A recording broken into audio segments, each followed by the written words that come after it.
The opinions expressed on this program do not necessarily reflect the opinions of WVRC Media, its management, employees, or sponsors.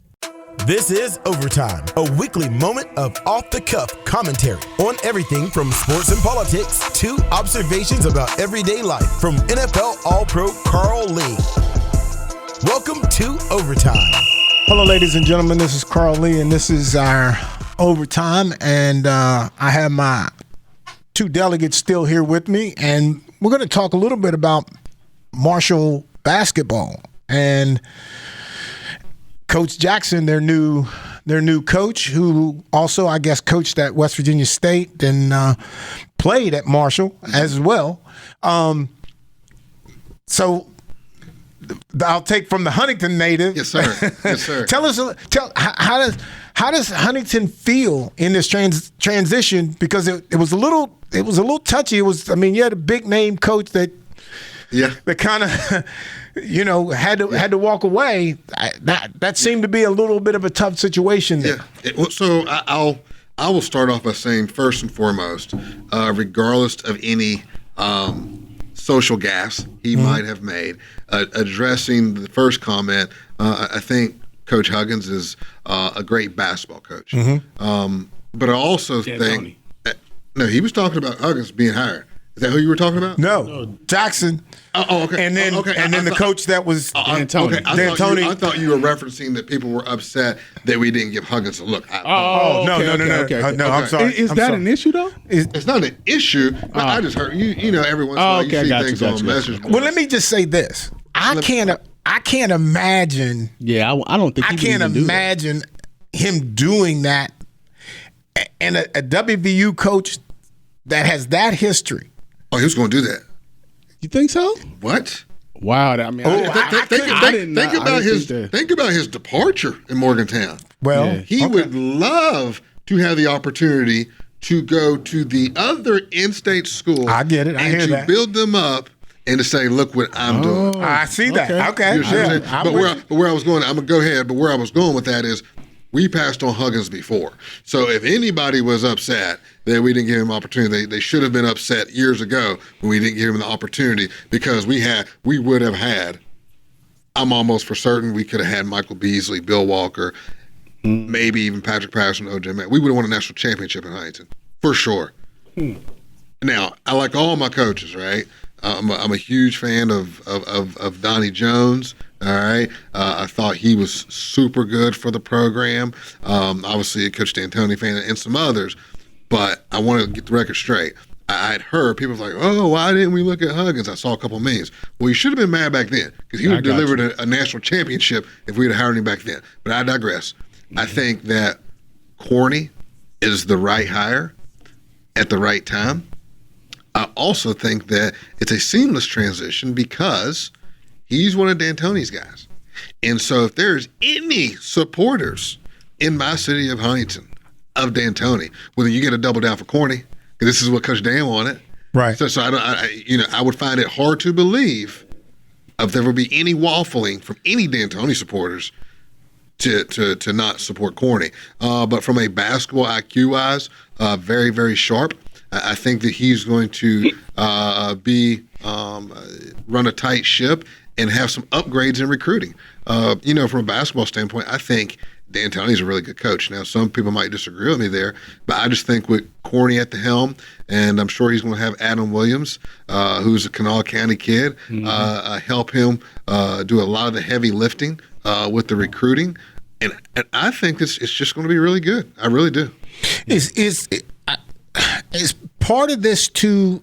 Could this be part of age and the ability to go out and relate, if that's the right word, to relate to the recruits for today?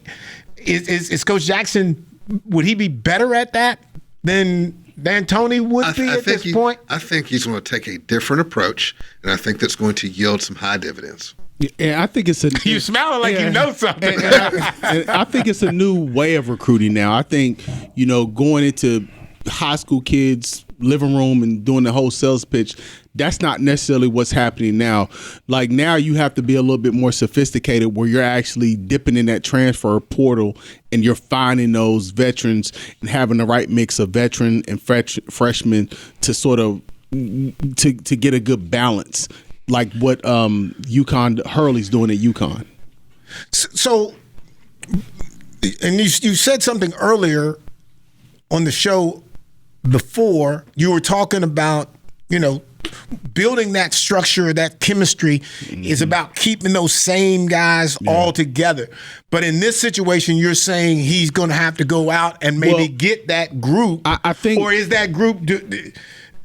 Some are there. Is that group there already? So we got to have some more Jimmies and Joes. Okay. We definitely got to have more depth coming off the bench. Again, I just think just taking a fresh look at how we recruit and the type of kid that we're recruiting to be able to compete in the Sun Belt. I think the Sun Belt is vastly similar to Conference USA. You've got to have some really strong athletes that know the game. But historically, especially when we were in Conference USA, we did really good at having a good mix of high school kids and JUCO kids playing at a high level. If you look at the Division I, sort of recipe right now, is to have you a stud or two, get you in the transfer portal, but also get you some really good D2 kids. And I think that Corny with his staff is going to be able to capture that, but I also caution people that it might not be overnight. And so we should extend him the same patience that we would any other coach. And I think too, because you mentioned age, I think now you're in a position as a coach where it's 24-hour, 365 recruiting. Because, for example, if Marshall did get that freshman, or that maybe they got somebody who just transferred in who had a year under their belt, and that kid turned out to be an absolute stud, and maybe he was Sun Belt Conference Player of the Year, got him to the tournament. If that kid wants to actually stay in college, he may be looking for a bigger and better opportunity. So you're constantly recruiting now, whether it's JUCO, transfer portal, or high school. So it's a different level of not gonna say commitment, but it's a different job now than what it was. Well, yeah, because you got at any given day you've got somebody new in the portal coming and going. Yes, and I think. But one of the concerns that I have about the portal is the guy who enters the portal and the guy that I pull from the portal. My fear is him heading back to the portal. Like the moment that it's not what I want, he's heading back to the portal. That is what it is, and I think you just got to be prepared for that. Yeah, I mean, I don't think you got a choice. You can't overthink that. Well, I had a portal situation with you. The portal. It just is. Because I can't. I was in an era where, like, when you were on a team, like you were on that team. Yeah, them days is gone, baby. I had said I swore I was gonna retire a Viking literally the next season.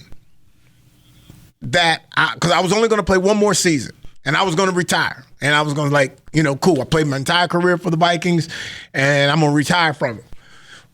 Lo and behold, they end up cutting me. I end up going to the Saints, and I knew I only had I didn't really know, but I found out I only had one more season left in the body. but I hated the idea of I appreciate the Saints and, Jim Moore and all that kind of stuff, but I would have loved to have played my entire career for the Vikings and left from there. So I see like a loyalty kind of a thing is my structure. So I get that. And being a little bit younger than you and Hollis, all right, but neither here nor there, I totally get that era of loyalty, and I call myself very old school. However, I would challenge you that do you think your line of thinking would be the same if you were in a era right now where the financial opportunities are far greater than what they used to be? And I think that has led to some of the decision-making amongst athletes and sort of saying, hey, I have learned through the greats that you have a finite time to play this game and to capture an amazing opportunity from a wealth standpoint. I am going to do what I need to do. And we are also on the heels of a lot of things that's happening in society that from the top, one could argue that maybe they're in it for themselves, which we didn't have as much media back then. And there's been a lot of situations, I would say, over the past 5 years, we don't have the time to go through all of them, but I think we know what we're talking about from an ownership standpoint versus the player.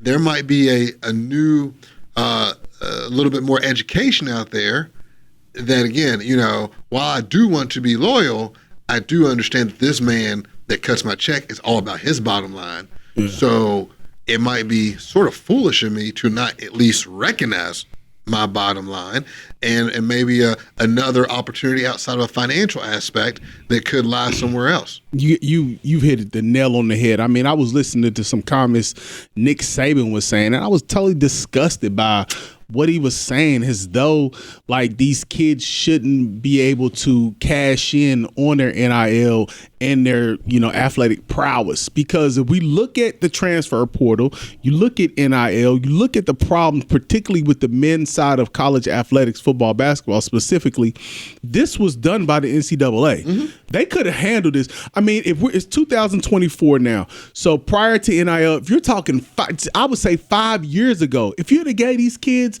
$2,500 a month, $2,000, they'd have been straight. Yeah. They wouldn't have been complaining. You wouldn't have heard a peep. We wouldn't have been here now. Nope. And I think that you could have even even used that as leverage to quash the whole transfer thing. So this is their doing. This is their fault, and they're the reason why we're here. And just to put a button in it. And I think that having a newer, younger coach such as Coach Jackson, who's coached at the Division II level, the Division I level, I think he is in a better position, from my estimation, to navigate these new waters that we find ourselves in. And I'm pretty sure, because one of the good things about when you speak about his youth is, again, relatable. Yeah.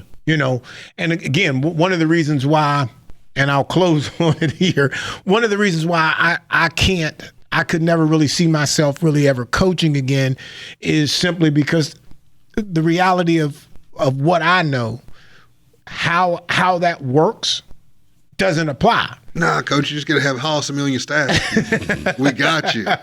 Okay. Well, he got to listen first. If we ain't going to do that. No. We need to find a team that's going to get it. All right, ladies and gentlemen, that's my two delegates today, and I appreciate their time, and we're out of here. The opinions expressed on this program do not necessarily reflect the opinions of WVRC Media, its management, employees, or sponsors. Follow us on Facebook at Let's Talk Carl Lee. Visit WCHSnetwork.com/Let's Talk for more.